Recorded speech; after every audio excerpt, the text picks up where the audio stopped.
Trying to paste a long list of coordinates into Google Maps usually ends in frustration because it only lets you search one at a time.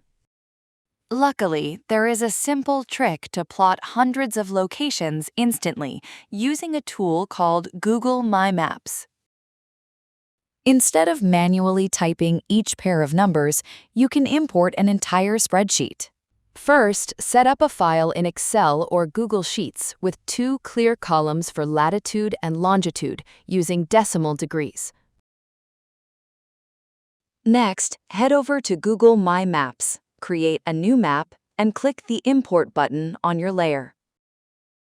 Choose your coordinate columns when prompted. Pick a column for your pin titles and hit Finish.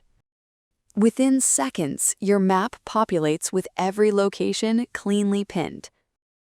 Just keep in mind that plotting locations is different from driving navigation.